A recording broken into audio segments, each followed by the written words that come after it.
John Cena's goes nude on the Oscar stage in a nod to infamous Academy Award streaker quips, "The male body is not a joke." John Cena appeared naked on Oscar stage while presenting the award of Best Costume Design to Poor Things. It was all part of a bit that paid homage to one of the craziest moments in history of Academy Awards when a naked man ran on stage at the 46th Oscars in 1974 while David Niven was introducing Elizabeth Taylor. It was at the height of the 70s, a streaking fan when nude people frequently interrupted public events. "I changed my mind. I don't want to do the streaker bit." He told Kimmel, "I just don't feel right about it. It's an elegant event. You know you should feel shame right now for suggesting such a tasteless joke." Kimmel said the bit was supposed to be funny, to which Cena hilariously responded, "The male body is not a joke." Uh-huh.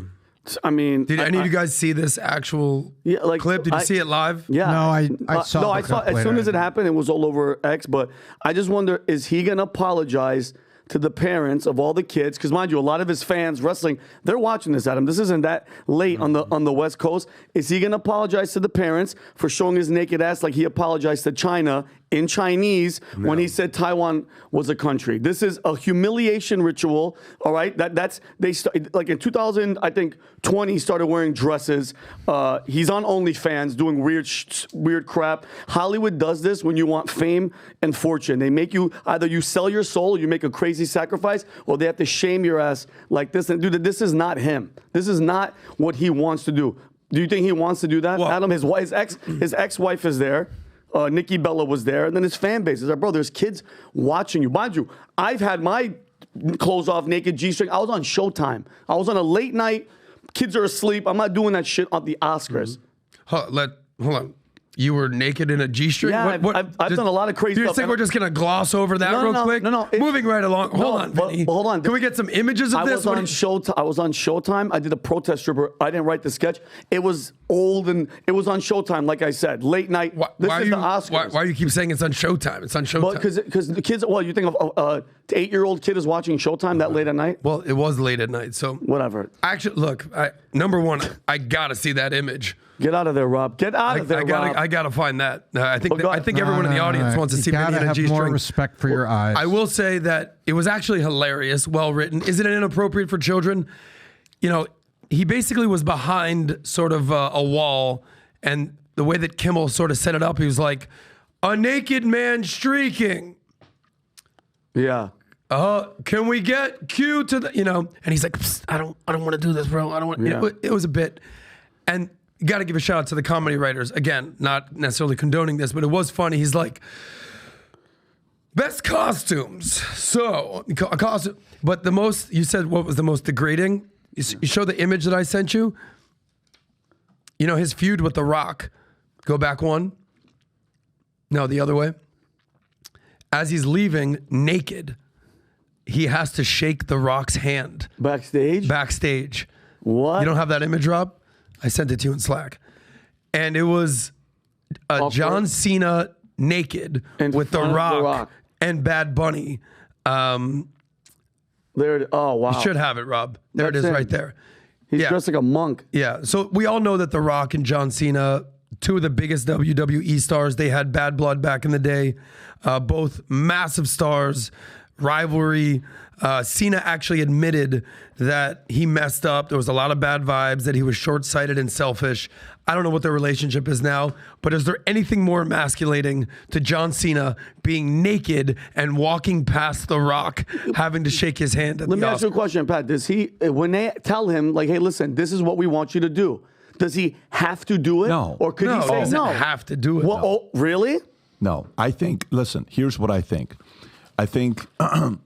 There's a couple things. In Hollywood has a reputation of having you do things you don't want to do or else, right? Yes. So that reputation exists. Now, The Rock did a movie back in the days, Get Shorty, with John Travolta and Vince Vaughn. Mm-hmm. Do you remember that, where he was a gay security guard, gay bodyguard? Do you remember that? Yeah, I remember the movie. Twinkle, Twinkle. Yeah. Do you remember that whole, I don't know if you remember or not, and they're out of the car and they're running around, and The Rock's done some weird movies. That's the one, right? I think that's the one. Yeah, Get Shorty, he was in it, and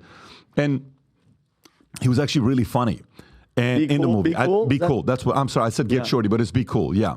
So You know, cool, yeah. so you do. Why are you doing that? Well, because at that time who was The Rock? He didn't have leverage. Yeah. Right. When you don't have leverage, if anybody wants to go into the Hollywood business right now, you're gonna be like, I only want to play the hero. Get the hell out of here. There's like 50 million people that want to play the hero. No, we're only gonna use your face for a villain. Okay. Remember, you know what Vince Vaughn played one of his first movies? I think he played Psycho. Go to what movie did it play? Now maybe it's not Psycho, but play No, Vince He was the Vaughn. detective He in the might have cell. been in that. Type in Vince Vaughn Psycho. I think you're right, Pat. Yeah, bro. The guy played Oh, Psycho. Yeah. That's crazy. Can you imagine? And this guy's like, I don't want to be Psycho. I want to be somebody else. And so when you get in, you don't have leverage. You got to pick whatever scripts that they're willing to give you for you to play that part. But then when you're John Cena or The Rock, you're like, look, guys, I'm only going to be the hero, and I'm only going to do it. And by the way, The Rock played a villain in Fast and the Furious. Yeah. It was form of a villain, right? Eventually, it's like they become friends. But you don't have to do it. You choose to do it, except if your career is in shambles and they got so many things that they own on you, then guess what? You better do it. Yeah. It's not even have to. You better do it or else. And it's not a good position to be in. This is what we're going to do. Anybody that places an order of, let's say, $50 or more, minimum one Future Looks Bright hat, because I want 1 million people this year wearing this gear. There was so many people in the arena independently wearing the Future Looks Bright gear, and it's so confusing for people who are pessimistic when they see somebody say the future looks bright. But this is what I'm going to do. Anybody that places an order of $50 or more, okay, between now and Thursday, but specifically anyone that places an order, for every $50 you place an order, you get one ticket in the drawing, and I'm going to get, I'm going to get 4 tickets to the next UFC fight. Wow. Okay, I don't even know where the next UFC fight is. UFC 300. And I'm going to Vegas. give 2 people 2 UFC tickets. Rob, if you can give me those. Sam, just bring it to me. Just bring it to me. It's okay. And here's what we got. These are the things that we have right now for International Women's Day. We just got these pink. Look at that. Yeah, pink Future Looks Bright hats that are here. Sambil, are these on the site? So Rob has. Let's make sure they're on the site. We got these 2 Future Looks Bright women's hat, pink, to choose from. And then we got the new navy blue. Navy blue, if you're like a police officer, we got the new navy blue Future Looks Bright. Let's make sure. And these are on the site. Rob, can you show these things being on the site? You place the order of the hats. Oh, that blue is sick. $50 or more. For every $50, we're going to do a drawing. And on Thursday, I'm giving away 4 UFC tickets. That's the one, right? The navy blue. And then, Sambil, I don't know if I see the pink one on there. So if you can make sure that gets on there as well. But that's what we're going to do. Make sure you place your order. Okay. It's April 13th, Las Vegas. Perfect. UFC There you go. 300. April 13th, month. Las Vegas. I'm going to give away 4 tickets. So if you like this clip and you want to watch another one, click right here. And if you want to watch the entire podcast, click right here.